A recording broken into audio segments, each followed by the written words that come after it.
반갑습니다. 네. 혹시 일제감정기를 아십니까? 1910년 8월 한일합방으로 대한제국이 멸망한 이후로 1945년 8월 15일 건국까지 35년 동안 일본이 우리를 식민지로 통치한 시기입니다. 그 시절 건국을 갈망했던 한 시인이 있었는데 그 시인은 신문입니다. 그 시인이 그날이 오면이라는 시로 자신의 감정을 토로했습니다.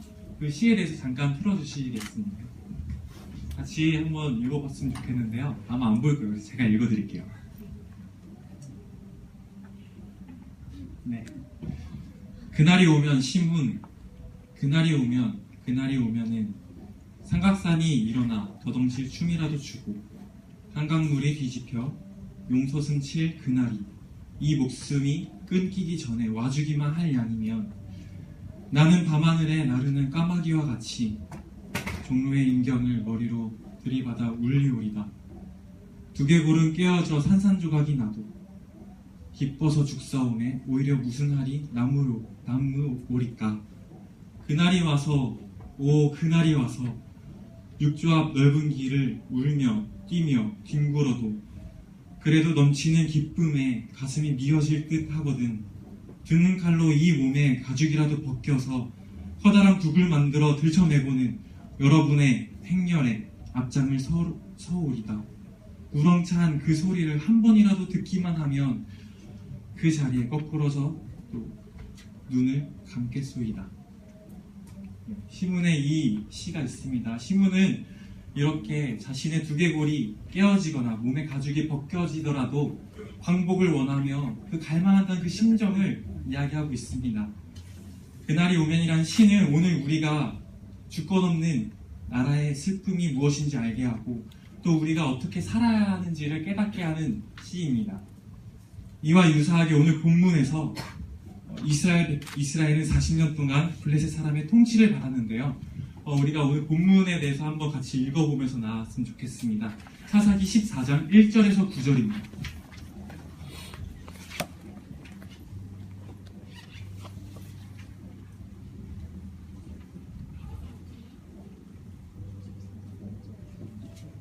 네, 함께 교독하겠습니다. 사사기 14장 1절에서 9절입니다. 삼손이 딥나에 내려가서 거기서 블레셋 사람의 딸 여자를 보고 같이 합독할까요? 어떻게 해야 되지? 교독하겠습니다. 저와 왔다 갔다.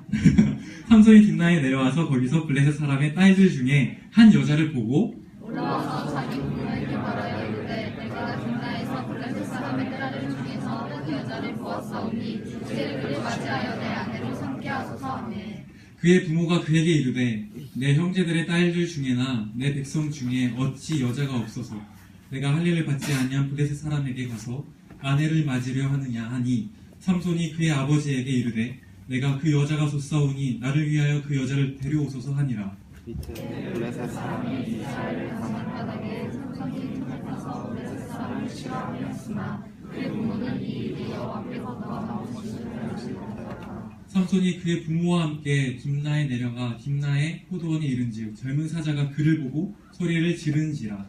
여호와의 영이 삼손에게 말하니 그가 손에 아무것도 없이 사자들에게 무슨 찢는 것 같이 찢었으나 제가 행한 일을 부모에게 알지 아니하였더라. 그가 내려가서 그 여자와 말하니 그 여자가 삼손의 눈에 들었더라. 얼마 후에 삼손이 그 여자를 맞이하려고 나가다가 사자의 줄을 함께 읽겠습니다. 손으로 그 뿔을 쳐서 가만히 먹고 그의 부모에게 이르되 그 뿔을 사자의 몸에서 떠왔다고는 알지 아니하였더라. 아멘. 네, 오늘 이 본문입니다. 이 본문에 대해서 이와 유사하게 오늘 본문은 40년 동안에 블레셋 통치를 받았던 그 시절 앞에 이 삼손을 준비시키신 하나님에 대해서 이야기하고자 합니다. 이렇게 비가 올 것 같지 않은 가뭄이 40년 동안 있었습니다. 땅이 갈라진 가뭄에서 새싹이 피는 것 같이 불임 같은 메마른 시기 가운데 생명을 움트게 하셨는데 그가 삼손이었습니다. 우리 본문을 보기 전에, 이 본문에 대해서 이야기하기 전에 배경 지식을 간단히 알아야만 합니다. 구약의 역사 중 가장 참담했던 시기, 사사시대였습니다. 그 중에서도 가장 어두웠던 시대가 사사로 부름받았던 사람이 삼손의 시기였습니다.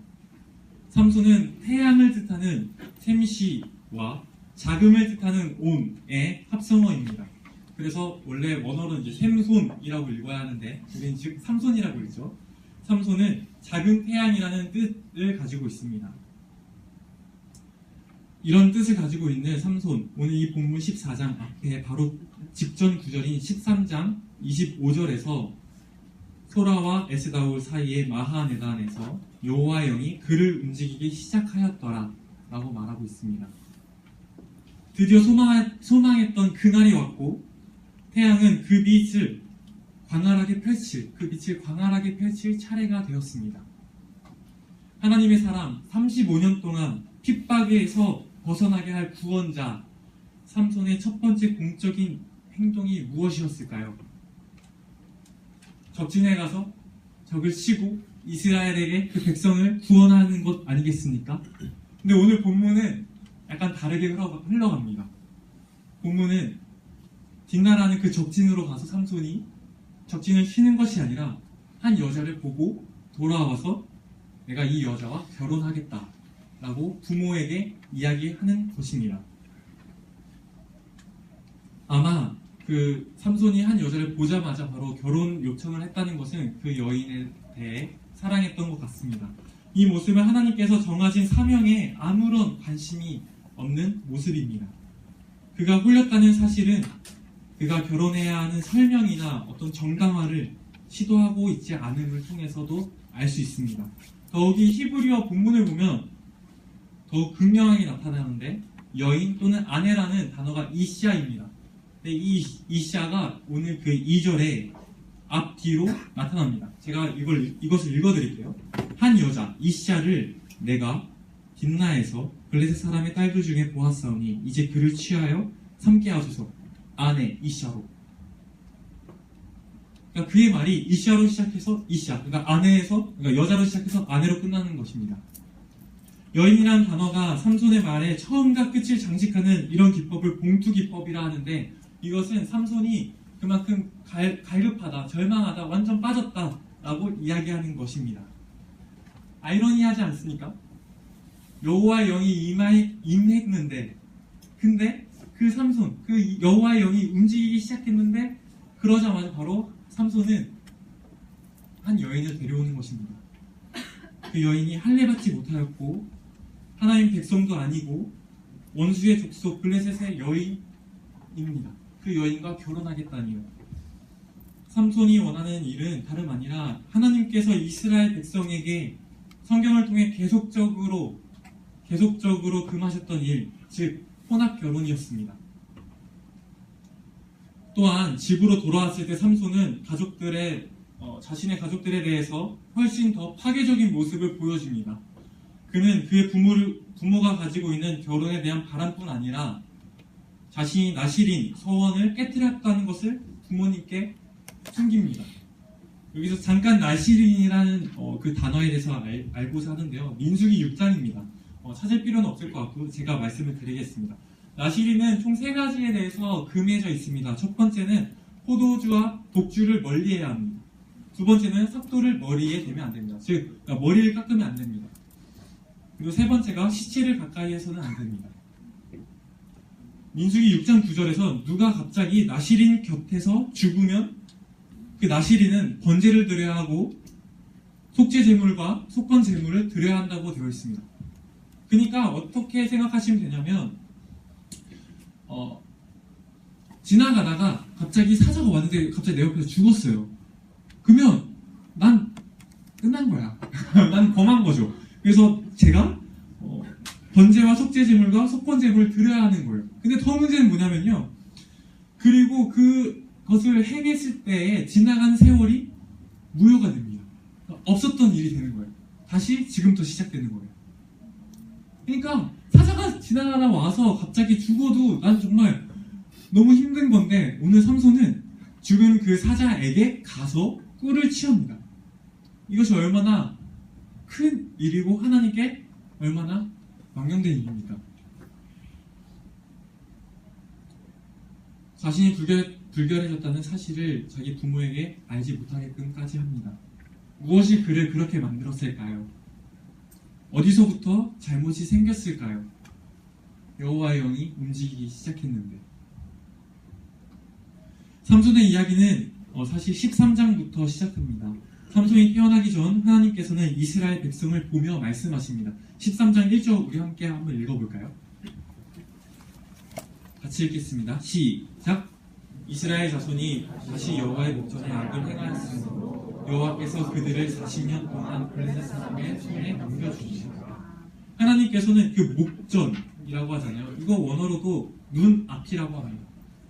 하나님께서는 하나님의 눈앞에 악을 행한 것을 보며 진노하셨습니다. 그럼에도 하나님의 한없는 그 사랑으로 이스라엘을 구원할 그 계획을 갖고 계셨고, 그래서 태양빛 삼손을 준비시키셨죠. 그런데 하나님의 눈앞에서 태양은 엉뚱한 곳을 보고 있었습니다. 오늘 다시 본문으로 갑시다. 1절 제가 읽어드릴게요. 삼손이 딥나에 내려가서 거기서 블레셋 사람의 딸들 중에서 한 여자를 보고, 2절 하반절입니다. 블레셋 사람의 딸들 중에서 한 여자를 보았사오니, 3절 하반절입니다. 삼손이 그의 아버지에게 이르되 내가 그 여자를 줬사오니, 이 줬사오니가 원어로도 그 여자가 내 눈에 줬사오니입니다. 7절 그가 내려와서 그 아내와 말하니 그 여자가 삼손의 눈에 들었더라. 8절 얼마 후에 삼손이 그 여자를 맞이하려고 다시 가다가 돌이켜 그 사제의 죽음을 본즉, 1절에서 9절까지 이 짧은 본문 가운데 눈과 보다라는 단어가 5번 나옵니다. 우리가 외부에서 획득하는 정보의 80%가 눈을 통해서 온다고 합니다. 눈은 흔히 카메라와 유사하게 비유를 카메라와 많이 하는데, 그 정밀성 앞에, 그 정교성 앞에 카메라와 비교할 수 없습니다. 자매분들은 엄청난 그 스킬을 갖고 계시잖아요. 뭐냐면은 이제 지나가다가 마음에 드는 이성이 있으면 이렇게 그러니까 이거 움직이지 않고 이렇게 보잖아요. 근데 형제들은 이게 잘 안 돼요. 이렇게 하잖아요. 근데 이제 뭐 이렇게 자매랑 같이 갔다가 이렇게 하면 이제 싸우는 거죠. 혼나고. 근데 이렇게 고개는 사실 자매분들의 입장에서는 고개는 속일 수 있지만 눈을 속일 수는 없잖아요. 그죠? 마음에 드는 이성이 있으면 눈이 가는 것처럼.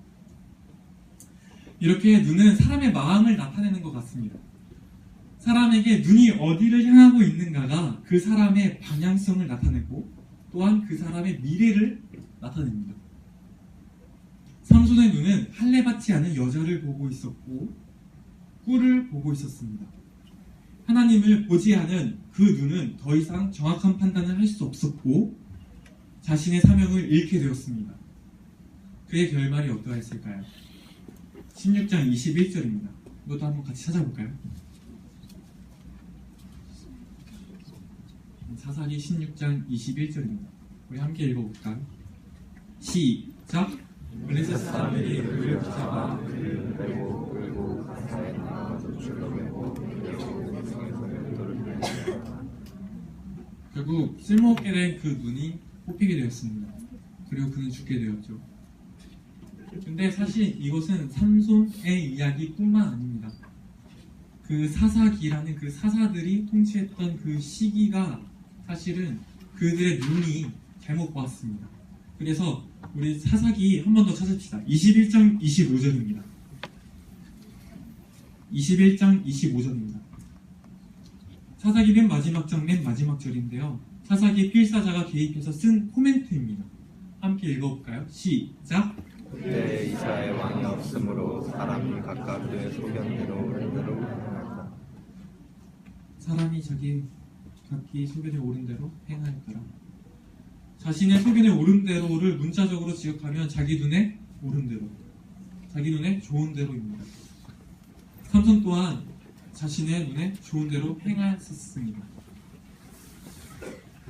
오늘 본문에서 삼손은 시체를 가까이 했다고 부모에게 알리지 않았습니다. 오히려 부모에게 하는 말은 이방 여자에게 결혼시켜달라. 그것을 요구하고 있습니다. 본문은 단순히 부모님께 순종하라는 말씀이 아닙니다. 본문에서 부모는 하나님의 말씀을 전하는 자의 역할을 감당하고 있었습니다. 오늘날 하나님의 말씀을 누구에게 듣습니까? 영적 권위자겠죠. 여러분들은 영적 권위자를 존중해야 합니다. 마치 삼손이 부모의 말을 존중했더라면 그가 이렇게 살지 않았을 텐데 라고 하는 것처럼요. 여기에 영적 권위자가 누가 있습니까? 당연히 목사님 계시죠. 엘더분들 계시죠. 그리고 리더분들 계시죠. 물론 이분들이 부족할 수도 있습니다. 그러나 이분들이 하나님의 말씀을 말하면 우리는 그 말 앞에 순종할 줄 알아야 합니다. 또한 여기 교회 말고도 우리 가정에서도 부모님께서 이 역할을 감당하실 수 있고, 그러면 우리는 부모님 앞에 순종해야 합니다.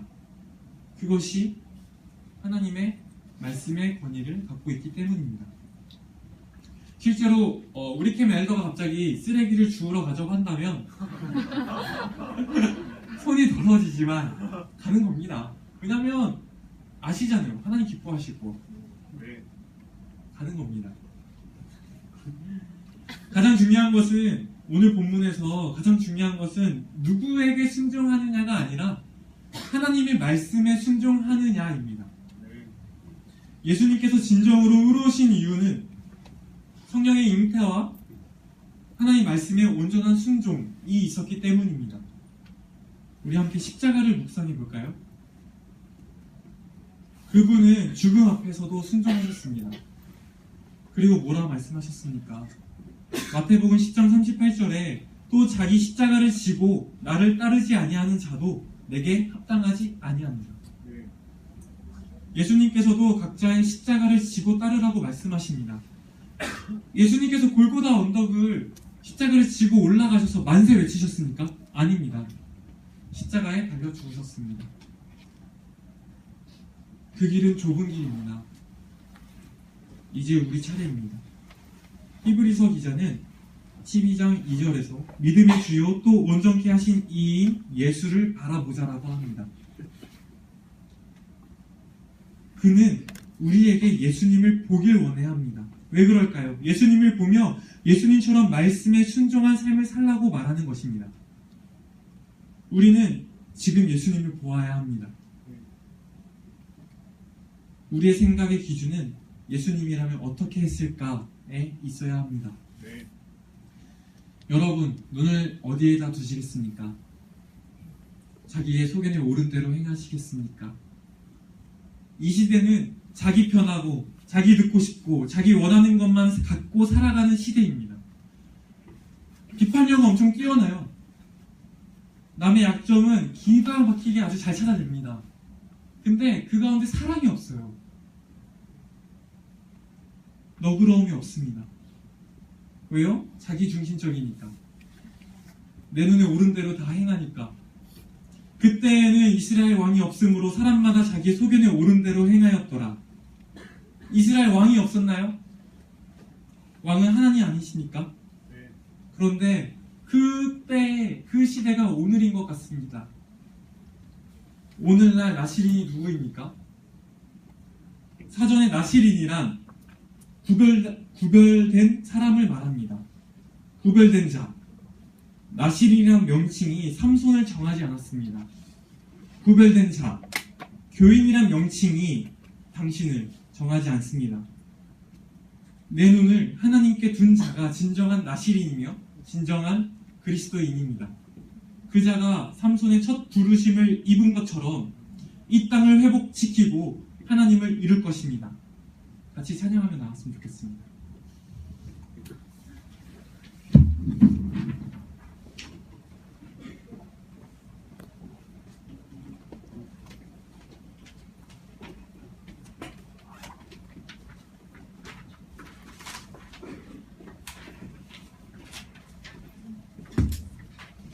주께 가오니 같이 찬양합시다.